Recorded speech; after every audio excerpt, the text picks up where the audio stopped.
আমি শ্রী বিশ্বনাথ সবাইকে প্রণাম জানিয়ে আরো একবার আপনাদের সামনে উপস্থিত হতেই হলো। এই কথাটি কেন বলছি, আমরা দেখছি চতুর্দিকে কি চলছে। এই মুহূর্তে ওয়াকফের নামে বাংলায় রীতিমতো তাণ্ডব শুরু হয়েছে। শামসেরগঞ্জে এসডিপিও আক্রান্ত হলেন, পুলিশ রক্তাক্ত হলেন, বাড়িঘর ভাঙচুর, পুলিশের গাড়ি ভাঙচুর, অ্যাম্বুলেন্স ভাঙচুর, ট্রেন অবরোধ। তাণ্ডব শুধু মালদা বা মুর্শিদাবাদে নয়, যে রঘুনাথগঞ্জ, জঙ্গিপুর বা শামসেরগঞ্জ, ধুলিয়ান, খালি এইসব জায়গাতেই সীমাবদ্ধ নয়। তাণ্ডব চলছে হাওড়া, হুগলি, নদিয়া, দক্ষিণ চব্বিশ পরগনা, এমনকি কলকাতাতেও। বলতে গেলে রাজ্য জুড়ে, বাংলা জুড়ে মুসলমানদের ওয়াকফ যে বিল, তার বিরুদ্ধে তাণ্ডব শুরু হয়েছে।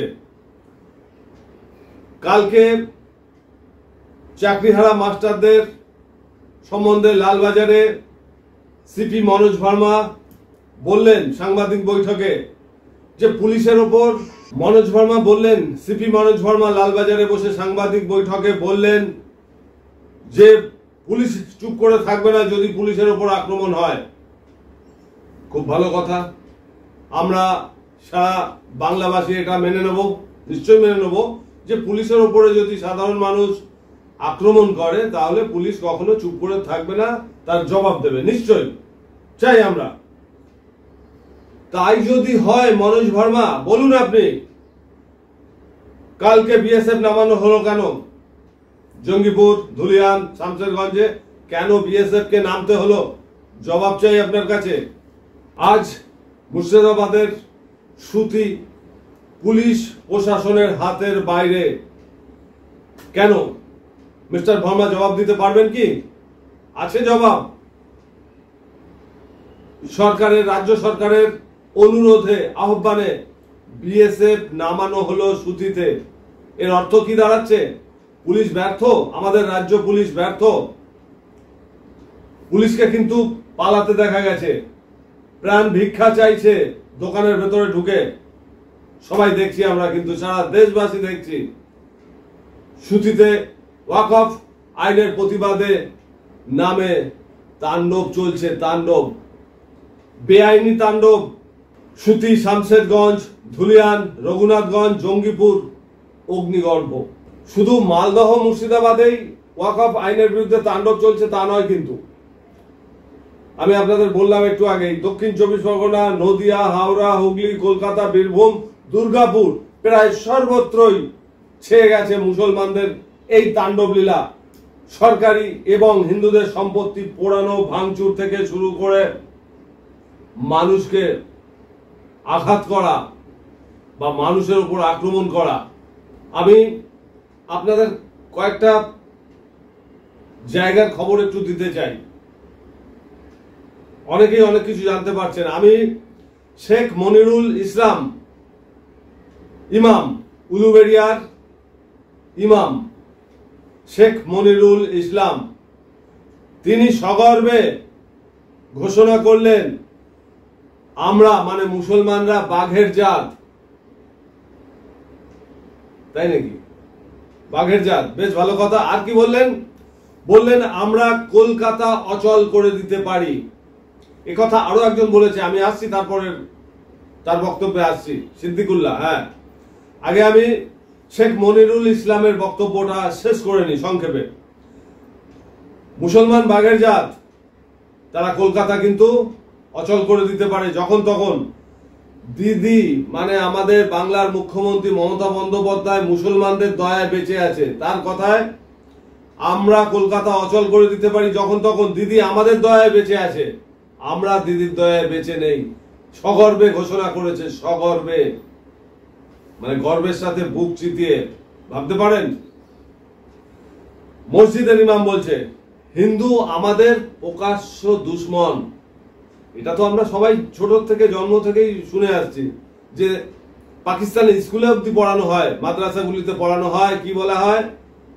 ভারতের হিন্দুরা আমাদের প্রধান শত্রু। এটা শুধু পাকিস্তান তৈরি তো হয়েছে সেদিন, কিন্তু তার বহু আগে থেকে আমাদের যারা সমাজ সংস্কারক তারা এই বিষয়টা টেক আপ করতে চেয়েছিলেন, বিবেকানন্দ, রামমোহন, ঈশ্বরচন্দ্র বিদ্যাসাগর, আরো অনেকে। তো বহু আগের থেকে হিন্দুদের প্রতি মুসলমানদের বিদ্বেষ, হিংসা, এটা বহু আগের থেকে। এবং তারা এই আমাদের সমাজ সংস্কারকরা চেষ্টা করেছিলেন এই ধর্মান্ধতা বা এই ধর্মযুদ্ধ বা এই লড়াই, এই মানসিকতাকে তাদের মন থেকে মুছে দেওয়া, এমনকি নজরুল ইসলামও। কিন্তু তাদের সেই জায়গায় মূল্য দেওয়া হয়নি। তো আজকে আমরা শুনছি তারা প্রকাশ্যে বলছে যে একজন ইমামকে তো নিশ্চয়ই একটা সম্মানের জায়গা দেওয়া হয়। তো তিনি বলছেন, মসজিদের ইমাম, যে হিন্দু আমাদের প্রকাশ্য দুশ্মন। দিল্লির পার্লামেন্টও তারা নাকি স্তব্ধ করে দেওয়ার হিম্মত রাখে। দিল্লির পার্লামেন্ট, ভাবুন, সেই পার্লামেন্ট স্তব্ধ করে দেওয়ার ক্ষমতা কিন্তু ওরা রাখে। ভাবতে পারেন কত দূর অব্দি জল পৌঁছে গেছে? ভাবতে পারছেন না তো। মন্ত্রী, গ্রন্থাগার মন্ত্রী বাংলার সিদ্দিকুল্লাহ চৌধুরী হুঁশিয়ারি দিলেন, কলকাতাকে স্তব্ধ করে দেব, আগে মালদহ মুর্শিদাবাদকে টাইট দেব, তারপর কলকাতাকে দেখব। আপনারা তো দেখেই নিলেন কলকাতায় কি হচ্ছে। কতখানি ধৃষ্টতা এই অর্বাচীন সাম্প্রদায়িক জঙ্গি সিদ্দিকুল্লাহ চৌধুরীর। এই ব্যক্তিটি নিঘাত বাংলাদেশের জঙ্গি সংগঠন এবিটি এর সাথে যুক্ত আছে। এবিটির সাথে নিশ্চয়ই যুক্ত আছে, কারণ মালদা মুর্শিদাবাদের ধ্বংসলীলায় এরাই কিন্তু যুক্ত আছে। আচ্ছা, ইনি গ্রন্থাগার মন্ত্রী হলেন কেন, সিদ্দিকুল্লাহ চৌধুরী? আপনার এরকম ধৃষ্টতা কি করে হলো? আপনি কি করে বাংলার গ্রন্থাগার মন্ত্রী হয়েছেন? গ্রন্থ মানে কি? আপনি গ্রন্থ পড়েন? কোরআন পড়েন? কোরআন পড়েছেন? আসছি সে কথায়।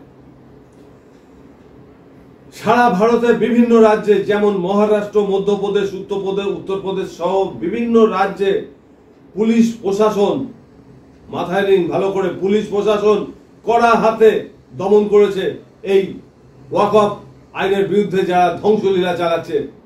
বাইরের রাজ্যের আমাদের ভারতের বহু রাজ্য কড়া হাতে দমন করেছে সেখানকার পুলিশ। কিন্তু প্রশ্ন, পশ্চিমবাংলার পুলিশ প্রশাসন কেন ব্যর্থ হলো? কেন তারা বিএসএফ এর সাহায্য নিতে বাধ্য হলো? কেন কেন প্রশ্ন আসছে তো বাংলাভাষীর মধ্যে, যে কেন? যে পুলিশ মনোজ ভার্মা একদিন আগে বললে যে পুলিশের ওপর অত্যাচার হলে পুলিশ চুপ করে থাকবে না, তার উপযুক্ত জবাব দেবে, কোথায় গেল সেই বক্তব্য, সেই ডায়লগ কোথায় গেল? প্রতিবাদের নামে প্রতিহিংসা, শক্তি প্রদর্শন চলছে। আপনারা মনে করুন, যারা একটু প্রবীণ আছেন, একটু মনে করবার চেষ্টা করুন 1985 আন্দোলন। মনে পড়ছে তো? ছায়া দেখতে পাচ্ছেন তো 1985 আন্দোলনের? ওয়াকফ আইনের বিরুদ্ধে মুসলমানদের প্রতিবাদ তথা তাণ্ডব ও ধ্বংসলীলা চালানোর প্রেক্ষিতে সারা ভারতে একমাত্র পশ্চিমবঙ্গ শিরোনামে দাঁড়িয়েছে সর্বাপেক্ষা চর্চিত এবং বিতর্কিত এবং জনপ্রিয় হয়ে উঠেছে এই পশ্চিম বাংলা, এই ওয়াকফ আইনে মুসলমানদের তাণ্ডব নিয়ে। আর কোন রাজ্যে এরকম হচ্ছে না। কেন হচ্ছে না? জবাব তো দিতে হবে মনোজ ভার্মাকে, পুলিশ কমিশনার। বাংলায় চলছে ধর্মযুদ্ধ। সোজা বাংলায় যদি বলতে হয়, এক কথায় বাংলায় চলছে ধর্মযুদ্ধ। এক সময় সমগ্র, দেখুন, বলতে গেলেও ভেতরে একটা আন্দোলন হয়। এক সময় সমগ্র ভারতবর্ষের পথ প্রদর্শক এবং অর্থনৈতিক মেইনটেনেন্সে সর্বপ্রথম ছিল আমাদের বাংলা। অনেকেই জানেন, যারা জানেন না তারা একটু শুনে নিন, যারা আজকে লাফাচ্ছেন তারা শুনে নিন। কিন্তু আস্থা তলানিতে ঠেকেছে। 1960-61 সালে বাংলা ন্যাশনাল জিডিপিতে তৃতীয় বৃহত্তম শেয়ার ছিল এই বাংলা। এই মুহূর্তে তা নেমে এসেছে 6 নম্বরে। এক সময় ভারতের পাওয়ার হাউস ছিল এই বাংলা। এই পশ্চিম বাংলা। মনে রাখবেন, ভারতের উন্নতির চাবিকাঠি কিন্তু এখনো পশ্চিম বাংলার হাতেই আছে। প্রশ্ন করবেন কেন? বলি শুনুন। আসাম, ওড়িশা, ঝাড়খণ্ড, বিহার, ছত্তিশগড় সহ সমগ্র নর্থ ইস্টের উন্নতির চাবিকাঠি কিন্তু এই পশ্চিম বাংলাতেই রয়েছে। এই মুহূর্তে বাংলার উন্নতি করতে হলে সাম্প্রদায়িকতা নয়, হিন্দু মুসলমানদের লড়াই নয়, ধর্মযুদ্ধ নয়, ক্ষমতা প্রদর্শন নয়, রাজনৈতিক দলাদলীয় নয়, শুধুমাত্র শিল্পপতি তত বাংলায় ইনভেস্টকারীদের আস্থা ভাজন হয়ে উঠতে হবে। এই বাংলায় যারা প্রশাসনে আছে, যারা সরকারে আছে, যারা দায়িত্বে আছে, সবকিছু বন্ধ করে দিয়ে যারা লগ্নিকারী, যারা ইনভেস্টকারী, তাদের আস্থা ভাজন করাই এখন মূল কর্তব্য এই বাংলার। আর তা যদি না হয়, ভয়ঙ্কর দিন অপেক্ষা করছে। এখন কিন্তু খুব অভাব দাঁড়িয়েছে, এই আস্থা ভাজনের অভাব হয়ে দাঁড়িয়েছে। কারণ লগ্নিকারীরা অনেক কিছু বলছে, যাব, লগ্নি করব, ইত্যাদি ইত্যাদি, কিন্তু ফাইনালি তারা কেউ আসছে না বা লগ্নি করছে না।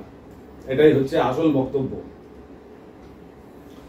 তবে একটা কথা স্বীকার করতেই হয়, এই কথা বলবার সময় একটা কথা আমাকে এখানে যোগ করা উচিত মনে করছি। তার কারণ, সবটা যদি আপনাদের সামনে না এনে দাঁড় করায়, তাহলে আপনারা তো ফারাকটা বুঝবেন না। 2011 সাল, হ্যাঁ বেশ কিছু বছর পিছিয়ে যাচ্ছি, 14 বছর। 2011 সালে মমতা বন্দ্যোপাধ্যায় যখন বামফ্রন্টের 34 বছরের শাসন শেষ করে দিয়ে, হারিয়ে দিয়ে প্রথম ক্ষমতায় এসেছিলেন, তখনকার পরিস্থিতির চেয়ে এই মুহূর্তের পরিস্থিতি, এই মুহূর্তে এই আপডেট খবর যে পরিস্থিতি, সেটা কিছুটা বেটার। ভালো করে শুনুন। 2011 সালের যে পরিস্থিতিতে মমতা বন্দ্যোপাধ্যায় ক্ষমতায় এসেছিলেন, সেই সময়ের থেকে এই মুহূর্তের অবস্থা কিছুটা বেটার।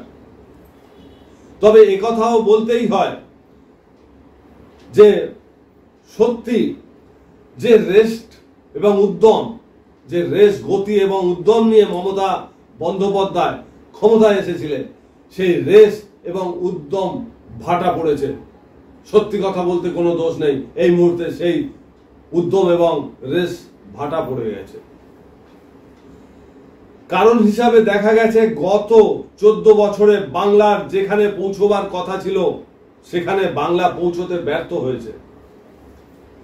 ভারতের সব স্টেট গুলির মধ্যে পশ্চিমবঙ্গ অন্যতম গুরুত্বপূর্ণ রাজ্য, আর সেই কারণে এই রাজ্যে এত লড়াই। অনেকের মনেই প্রশ্ন আসবে না যে ভারতের এতগুলো রাজ্য, তার মধ্যে পশ্চিমবঙ্গেই এত লড়াই, কারণটা কি? ওই যে বললাম, পশ্চিমবঙ্গ ভারতের অন্যতম রাজ্যগুলির মধ্যে গুরুত্বপূর্ণ। এই কারণে দাঙ্গা প্রদর্শন, শক্তির লড়াই, আর ময়দানে যে কেবলমাত্র রাজনৈতিক দলগুলি এসে দাঁড়িয়েছে তা নয়। এই পশ্চিম বাংলাকে কুক্ষিগত করবার জন্য, আয়ত্তে আনবার জন্য, বশে আনবার জন্য শুধুমাত্র যে রাজনৈতিক দলগুলি লড়াই বাঁধাচ্ছে তা নয়, বৈদেশিক শত্রু, ভালো করে শুনুন, বৈদেশিক শত্রু তথা রাষ্ট্রদ্রোহী, রোহিঙ্গা, উগ্রপন্থী, চীন, পাকিস্তান, বাংলাদেশের একাধিক জঙ্গি সংগঠন, এরাও নেমে পড়েছে এই বাংলাকে কারায়ত্ত করবার জন্য, বাংলার রাজ ধরবার জন্য। এই বাংলাকে কারায়ত্ত করবার জন্য সকলে উঠে পড়ে লেগেছে। বাংলার বুকে এই মুহূর্তে ওয়াকফ আন্দোলনের নামে যা চলছে, এসব তারই নিদর্শন। মনে রাখবেন, অকারণে কিছু হচ্ছে না, এর পিছনে অনেক বড় ষড়যন্ত্র, অনেক বড় চক্রান্ত চলছে। চীন, পাকিস্তান এবং বাংলাদেশের চক্রান্তকারীরা চাইছে বাংলাটাকে বাংলাদেশের অন্তর্গত করে দিতে, আর সেই ঘৃণ্য চক্রান্ত হাত মিলেছে বাংলার কিছু রাজনৈতিক মুসলিম নেতা মন্ত্রী, তার মধ্যে সিদ্দিকুল্লাহ, ফিরহাদ হাকিম, হুমায়ুন কবির। আসলে এরা কিন্তু প্রকৃত মুসলমান নয়, মুসলমানের নামে ধাব্বা। কারণ এরা কোরআন পড়েনি বা পড়েও না, এরা কোরআন জানে না, এরা কিন্তু আসলেই মুসলমানের কলঙ্ক। বলতে বাধ্য হচ্ছি, এই ভাষাগুলো আমি প্রয়োগ করছি এই কারণেই যে এরা সত্যি মুসলমানের কলঙ্ক। কারণ এরা তলায় তলায় যে চক্রান্ত করছে তা কিন্তু কোনো কোরআনে লেখা নেই, বা কোনো কোরআনে এই সম্বন্ধে কোনো কিছু বলা হয়নি। এদের ঘৃণ্য কাজকে কোরআন কোথাও সমর্থন করেনি। তাহলে এরা তো প্রকৃত মুসলমান হলো না, এরা তো উগ্রপন্থীর দলেই পড়ে গেল। অথচ এদের হাতে অনেক ক্ষমতা দেওয়া হয়েছে বা এরা নিয়েছে, সেই ক্ষমতার উপযুক্ত প্রদর্শন করতে পারবে, কিন্তু সেখানে দেখা যাচ্ছে কি এরা সমাজটাকে তো ভেঙে চুরমার করছে, এমনকি রাজ্য জুড়ে একটা লড়াইয়ের বাতাবরণ তৈরি করছে। এটা কি মুসলমানদের, আসল মুসলমানদের কর্তব্য? প্রকৃত মুসলমানদের কি ইতিহাসে এটা আছে? ইতিহাস কি তাই বলে? বলে না এসব। তবু চলছে পশ্চিম বাংলায় ওয়াকফের নামে তাণ্ডব লড়াই, ধর্মযুদ্ধ। আমি খুব বেশি কিছু বলতে চাইছি না এই মুহূর্তে। পরবর্তী ভিডিওতে আপনাদের আরো অনেক তথ্য নিয়ে উপস্থিত হব আপনাদেরকে জানাবার জন্য। তবে আমি এটা বলবো, যেসব মুসলমান নেতা মন্ত্রীরা বাংলাকে ভাঙতে চাইছেন, বাংলার বুকে আগুন জ্বালাতে চাইছেন, ওয়াকফটা তো একটা মাত্র ইস্যু, আসলে নয় ওটা। ওরা এটাকেই ধরে ধ্বজা করে পশ্চিমবাংলায় আগুন জ্বালাতে চাইছে, হিন্দুদের ওপর অত্যাচার চালিয়ে শক্তি প্রদর্শন করে বোঝাতে চাইছে আমরা ইচ্ছা করলে বাংলাকে স্তব্ধ করে দিতে পারি। তো আমি যাদের কথা বললাম, সিদ্দিকুল্লাহ চৌধুরী, হুমায়ুন কবির বা ফিরহাদ হাকিম, আপনাদের মতো যারা নেতা মন্ত্রী আছেন, বড় বড় পদে বসে আছেন, একটু সতর্ক হয়ে যান। আখেরে লাভ কিছুই হবে না। মাঝখান থেকে আপনারা মুসলমানের কলঙ্ক হয়ে প্রতিষ্ঠা পাবেন। যেমন মির্জাফরের নাম কেউ রাখে না। আপনাদের মুসলমান সম্প্রদায় কোনো বাচ্চার নাম মির্জাফর রেখেছেন? তো জেনে নিন, ফিরহাদ হাকিম, সিদ্দিকুল্লাহ চৌধুরী বা হুমায়ুন কবিরের মতন মানুষরা একটু সতর্ক হয়ে যান, কলঙ্কের বোঝা চেপে যাবে মাথায়। তো আজ এ পর্যন্ত। সকল বাংলাবাসীকে আমি এটাই বলবো যে প্ররোচনায় পা দেবেন না কেউ। নিজেদের তো একটা ব্যক্তিত্ব আছে, সেটাকে জাগিয়ে তুলুন। কোনটা করণীয়, কোনটা করণীয় না, কোনটা উচিত, কোনটা অনুচিত, সেই বুঝেই পা ফেলুন। প্ররোচনায় পা দেবেন না, অশান্তি বাড়াবেন না, শান্ত রাখুন বাংলাকে। জয় হিন্দ, বন্দে মাতরম, জয় ভারত।